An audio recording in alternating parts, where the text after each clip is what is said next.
Представители знака зодиака Телец. Тельцы, мои дорогие, здравствуйте. Таро прогноз, гороскоп, события до конца июля. Давайте узнаем, что нам поведомят карты. Середина лета, это и середина года, как будто вообще делит этот 2023 год на две совершенно противоположные энергии.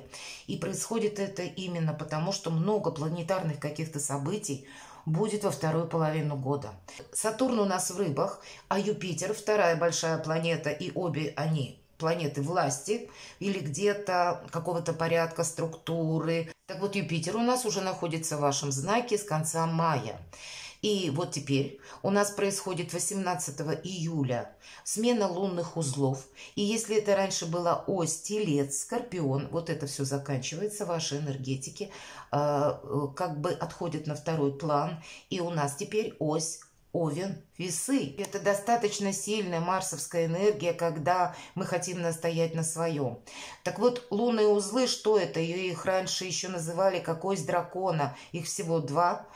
Есть северный узел, это то, что наиболее перспективно, это то, что прогресс, на что мы ориентируемся. И вот как раз на знак Овен мы ориентируемся на его энергетику. Вот такой энергетики будет больше. Поэтому больше напора, больше желания настоять на своем, больше где-то самоуверенности. С одной стороны, это хорошо, безусловно, но с другой стороны, присоединение на этом не заканчиваются. Венера, которая с 23 числа, ваша планета-управитель, будет в ретро-движении, а с 19 числа Солнце войдет в знак Льва и присоединится Черная Луна или Лилит.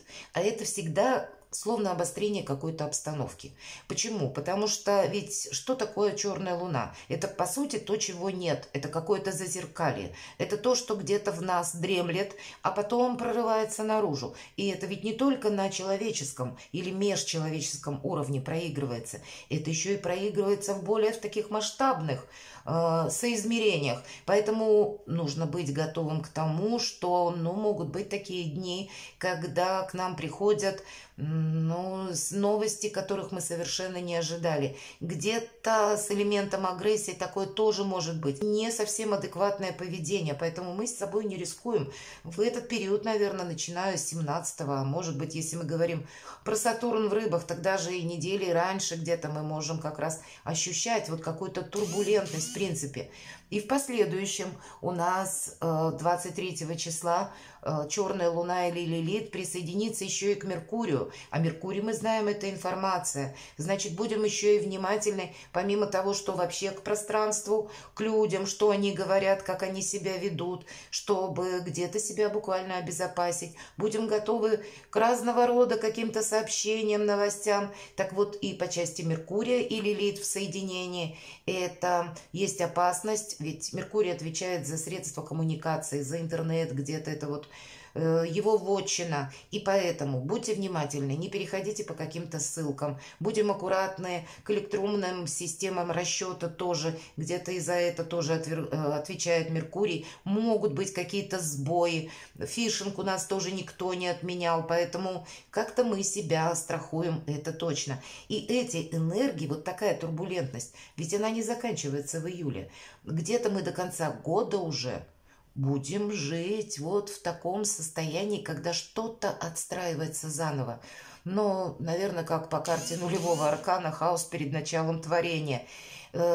Поскольку формируется какой-то новый порядок, неизбежна какая-то неразбериха. И нам придется в этой неразберихе научиться плавать. И если мы говорим про кармические узлы, то они вот на этой оси Овен, Весы еще пробудут вплоть до января 2025 года. Думала, сниму отдельно видео вот по всем этим транзитам, но как-то со временем у меня не получается, и решила, что пару минут я просто уделю в каждом видео и скажу об этом каждому знаку зодиака. Ну, давайте будем смотреть, каковы события до конца июля. И зададим конкретные вопросы. Как видят карты. Надо сказать, что не всегда карты Таро совпадают с какими-то прогнозами астрологическими. Поэтому я надеюсь, что все будет хорошо. Вот так. Итак, что придет в связи с такими переменами планетарными. А что уйдет? Или, может быть, закончится? Или мы что-то завершим? Чем дело кончится? А чем сердце успокоится? Что от меня скрыто? Достанем вот такую карту. И достанем 3 карты. Это будут как сами по себе события. Может быть 3, а может быть и 1. Что вот в этот период до конца июля для вас, мои дорогие тельцы, будет наиболее актуально? Итак, что придет? Какое-то решение важное. Туз мечей. Может быть, да вообще-то из любой области. Это может быть как известие от человека, которого вы знаете, знакомого какого-то, или сама по себе какая-то новость. А может быть, это обстоятельства, когда что-то меняется, и мы должны, ну, где-то быстро, может быть, собраться куда-то поехать, или быстро как-то перестроиться, или с учетом той обстановки, в которой мы можем находиться, у каждого ведь по-своему, нам тоже придется делать какой-то выбор. Приходит новость, и в зависимости от этого будут наши действия. А что уйдет? Давайте вторую карту откроем, или что мы, может быть, завершим. Вот интересно, вообще финансы. Это у нас 9 кубков, но тут не про любовь, несмотря на кубки. Это карта эгоиста вообще-то и финансового достатка. Вот что уйдет. Знаете, тут с одной стороны не должно быть никакого риска финансового. Это правда. И имеем мы тут такое как раз планетарное воздействие по части Меркурия, чтобы нам с чем-то не просчитаться, не прошляпить какую-то возможность. Для кого-то из вас это возможность заработать деньги или какой-то новый шанс, чтобы получить вот эту самую корону, которая вверху меча изображена, и решить какой-то свой финансовый вопрос. Поэтому здесь, наверное, будет двояко. Что уходит? Так вот, решить мы можем какой-то серьезный финансовый вопрос. Может быть, закрыть кредит или что-то сделать такое со знаком плюс для себя. Но есть и обратное значение. Мы не должны потратиться на что-то, о чем потом впоследствии пожалеем. Поэтому все-таки это в значении у нас, что уходит. Для кого-то из вас это смена работы, может быть, или смена сферы деятельности, или вы будете просто решать какие-то финансовые свои дела, или прогнозировать, предполагать, где я буду или каким образом в дальнейшем зарабатывать деньги. Но, безусловно, тема финансов для вас будет наиболее актуальна. И я так думаю, с тузом мечей все же проигрываются новые возможности. Давайте откроем дальше. Чем дело кончится? Карта харизматичного лидера. Ну, нет какой-то конкретики, хотя мы можем контактировать с человеком, который тоже где-то рожден под знаком зодиака стихии огня, Овен, Лев, Стрелец, или имеет асцендент, или просто сам по себе человек таков, когда он немножко на своей волне. С одной стороны, этим людям можно доверять. Может быть, это кто-то к нам приходит на помощь, вполне вероятно. Или есть какое-то, точнее, сотрудничество, может быть, в плане финансов, бизнеса или по работе как-то нас сталкивает с таким человеком судьба. Хотя, безусловно, мы просто смотрим энергетику, и энергетика такова, чем дело кончится, когда мы должны быть честны сами с собой. Я больше расцениваю не как карту двора или вот какое-то предзнаменование встречи с конкретным персонажем, хотя такое я вполне допускаю. Для большинства, наверное, это нам просто предлагают находиться в таких энергиях. Это как раз Овну очень соответствует. Когда мы себя ставим все-таки на первое место, мы не теряем из виду наши какие-то важные планы. И несмотря на то, что обстановка может кардинальным образом меняться, мы должны быть, опять же, честны сами с собой, чтобы увидеть реальность такой, какая она есть. Раз. Но, несмотря на то, что даже если будет какая-то турбулентность, мы должны использовать любые способы для того, чтобы сохранить какие-то наши цели, намерения, то, что для нас важно, принять, может быть, вот это самое решение, важное какое-то, или сделать правильный выбор. И, опять же, надеемся мы сами на себя. Это если чем дело кончится, но оно как будто не кончается, а чем сердце успокоится. Но, наверное, сердце пока тоже не успокоится. Тут для нас может быть такая ситуация, достаточно скользкая. И люди с нами могут хитрить, нас могут, кстати, по крайней мере, мы как будто под такими энергиями можем или столкнуться, или находиться. С учетом Лилит или Черной Луны как раз какие-то мошенники могут активизироваться. С учетом того, что может быть какая-то ситуация сложная, или вы окажетесь в той обстановке, можете оказаться, где я должен думать сам за себя или должна думать сама за себя. Здесь больше мы где-то действуем на самосохранение.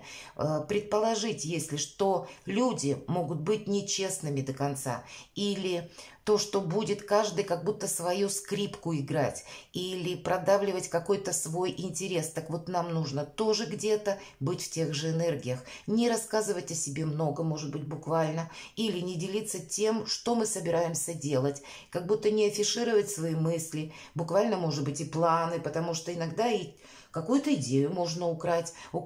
Но, безусловно, 7 мечей – это значит всегда действуем на самосохранение. Будем очень внимательны к тому, что происходит вокруг.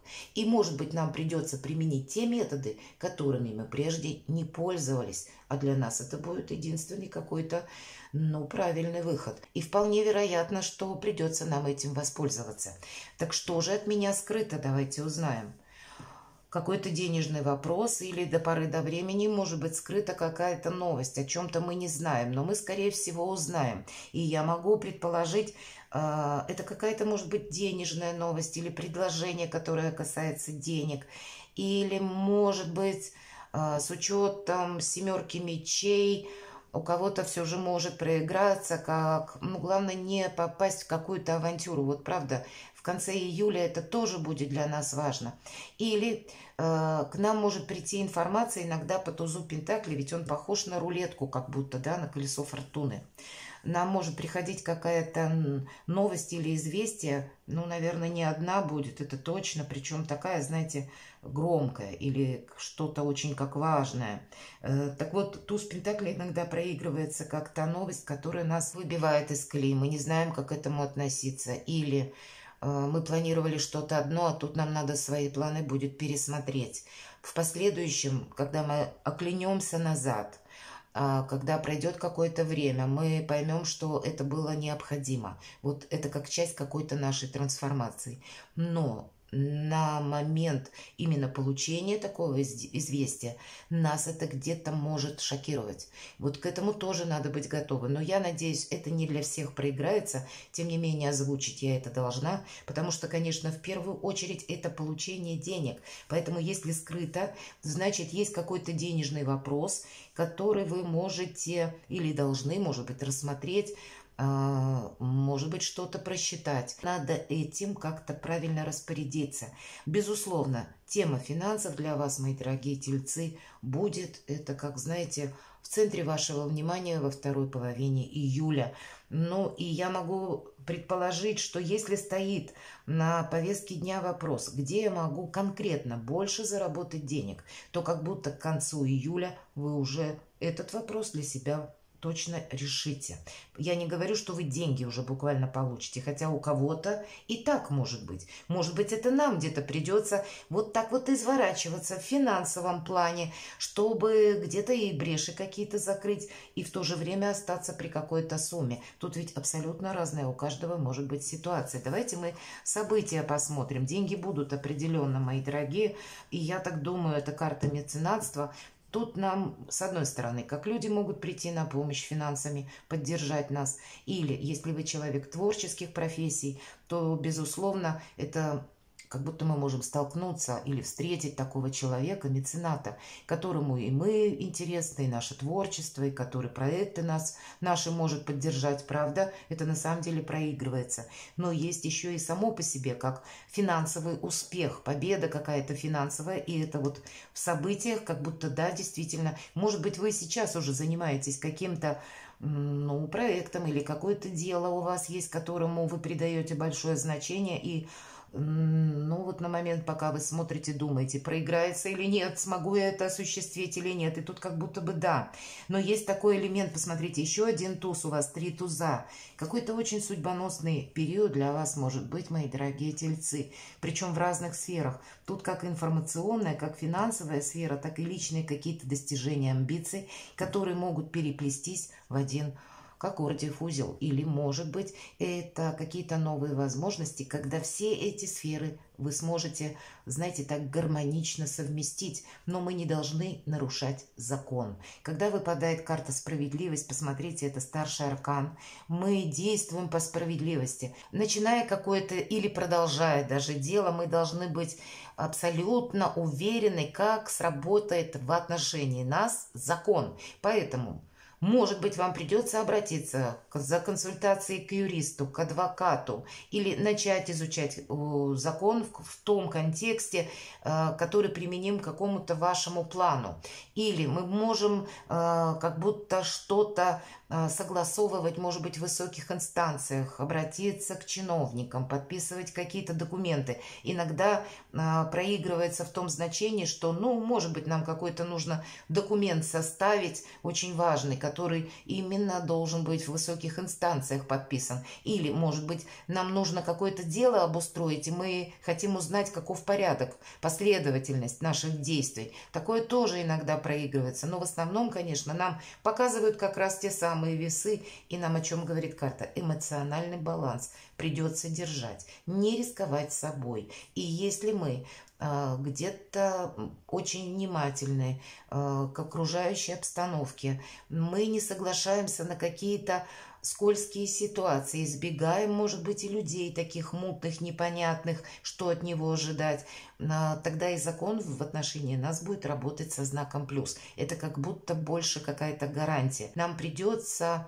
как и быть честным самим собой, не надевать какие-то розовые очки, так и просчитывать на пару шагов вперед, каким образом может закончиться то или иное дело. Этим самым мы тоже себя как будто страхуем. Перекладывайте на себя, мои дорогие тельцы, не рискуйте собой, это правда. Подмечайте, что люди говорят, что вокруг вас происходит. И будьте, наверное, готовы, вот как по тому Плутону, по мифу, взглянуть, может быть, своему страху в глаза или столкнуться со своей тенью.